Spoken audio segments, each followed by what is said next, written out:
Chapter 8 Cross Country. They were well rested and well fed, and they soon reached a pond where they could drink. The retriever had told them to be on the lookout for it.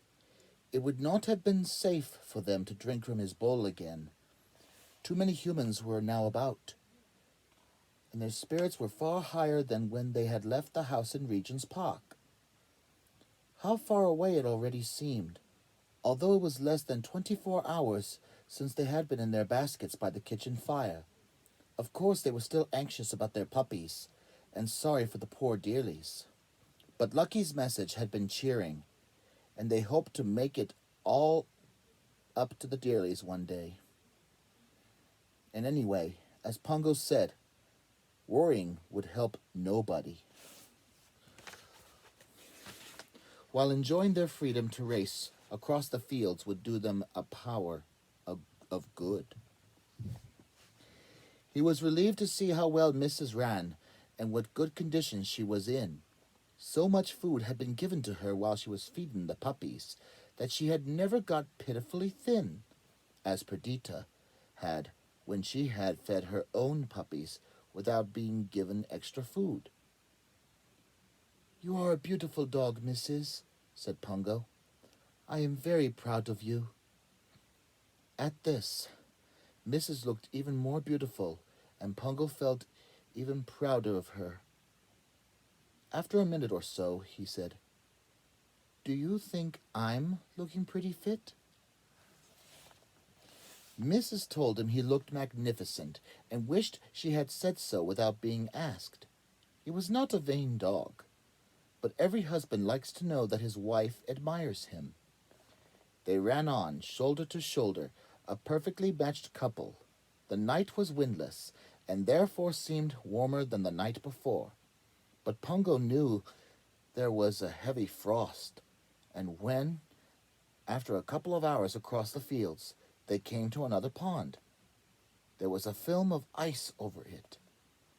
They broke this easily and drank, but Pongo began to be a little anxious about where they would be by daybreak, for they would need good shelter in such cold weather, as they were now traveling across country. He thought it unlikely they would find the village that had been expecting them.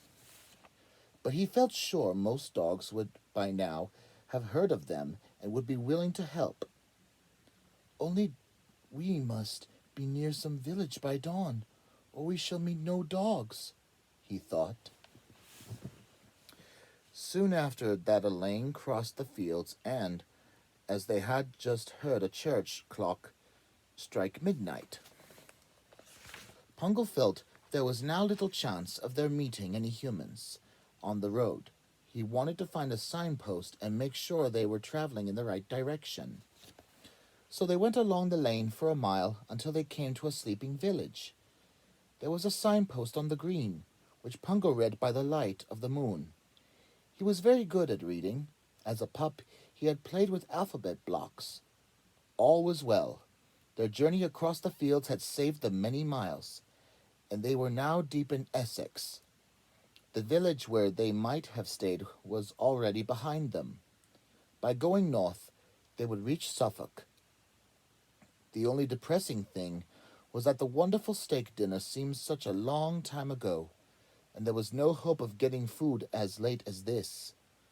They just had to go on and on through the night, getting hungrier and hungrier.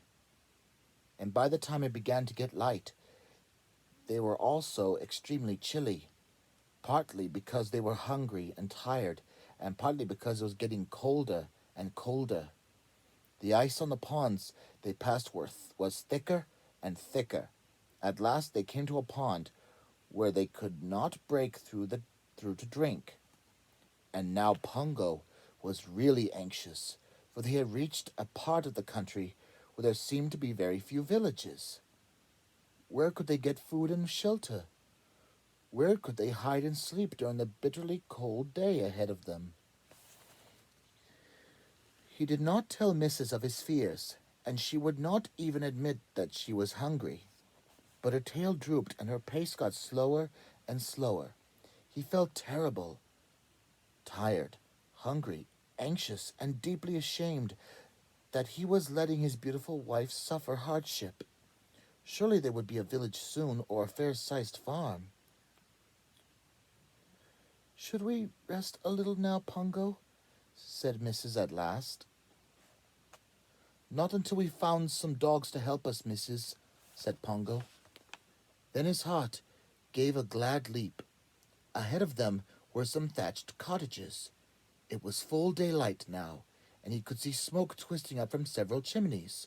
Surely some dog would be about. "If anyone tries to catch us, we must take to the fields and run," said Pongo. "Yes, Pongo," said Mrs., though she did not now feel like she could run very far. They reached the first cottage. Pongo gave a low bark. No dog answered it. They went on and soon saw that this was not a real village, but just a short row of cottages, some of them empty and almost in ruins. Except for smoke rising from a few chimneys, there was no sign of life until they came to the very last cottage. As they reached it, a little boy looked out of a window. He saw them and quickly opened the cottage door. In his hand was a thick slab of bread and butter. He appeared to be holding it out to them. "Gently, Pongo," said Mrs., "or we shall frighten him." They went through the open gate and up the cobbled path, wagging their tails and looking with love at the little boy. "And the bread and butter." The child smiled at them fearlessly and waved the bread and butter. And then, when they were only 3 or 4 yards away, he stooped, picked up a stone, and slung it with all his force. He gave a squeal of laughter when he saw the stone strike Pongo, then went in and slammed the door. At that moment, the dogs heard a man's voice inside the cottage. They turned and ran as fast as they could, along the road and then into a field. "Are you hurt, Pongo?" cried Mrs. as they ran. Then she saw that he was limping. They stopped behind a haystack. Pongo's leg was bleeding. The stone must have had a very sharp edge, but what hurt him most was the bruise on the bone. He was trembling with pain and rage. Mrs. was terrified, but she did not let him see this. She licked his wound and said there was nothing a good rest would not cure. "Rest? Where?" said Pongo. Mrs. saw that the haystack was very loosely made. She scrabbled at it fiercely, saying, "Look, Pongo, you can creep in and get warm, then sleep for a while. I will find us some food. I will. The first dog I meet will help me." By now, she had made a large hole in the haystack.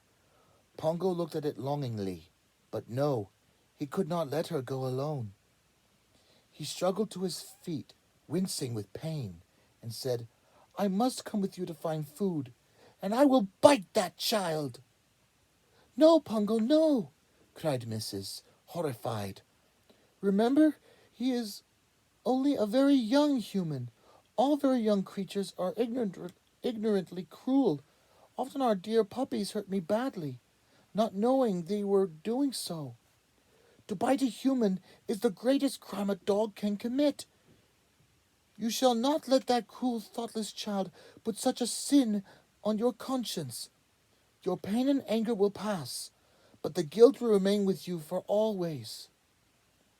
Pongo knew she was right, and already the desire to bite the child was passing. "But I won't let you go alone," he said. "Then let us both rest a while first," said crafty Mrs. "Come on, there's room for 2. And she crept into the haystack.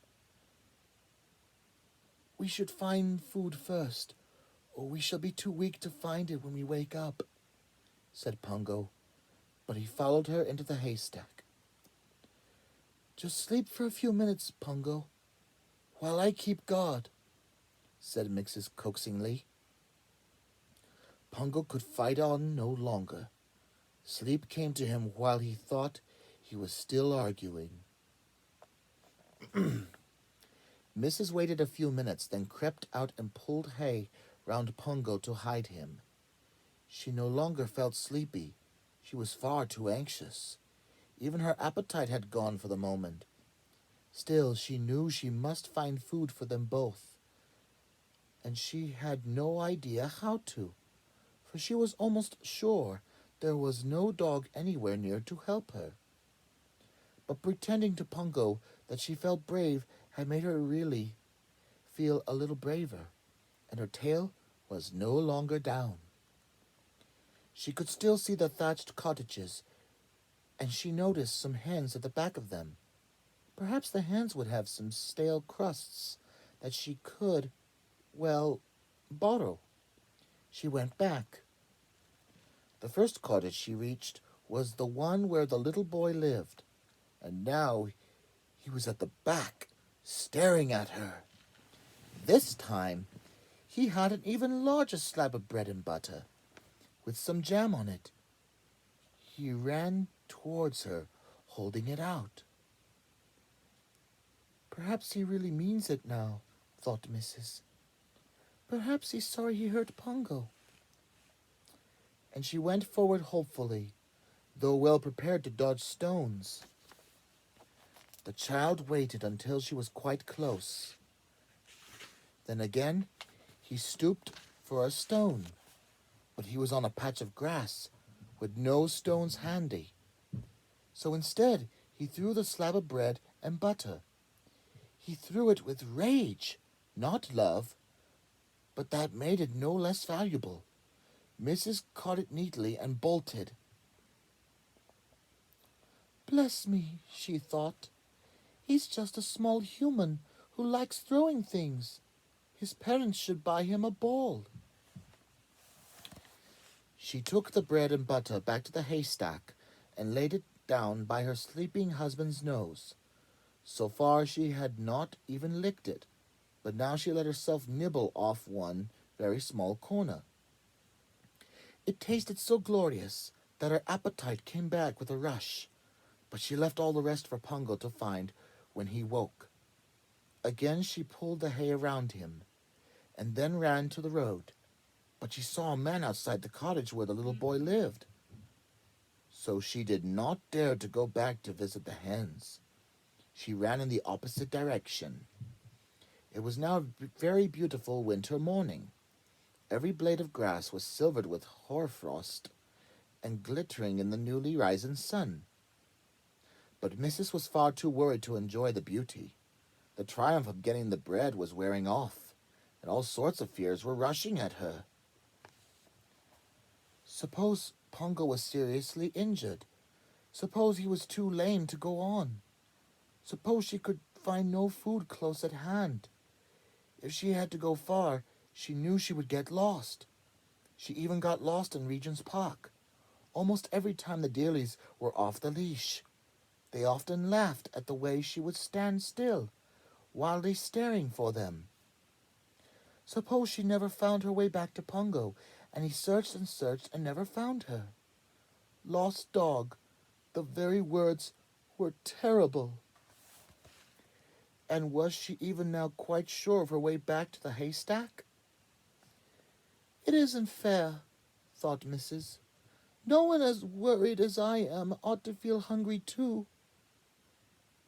For she was ravenous and thirsty.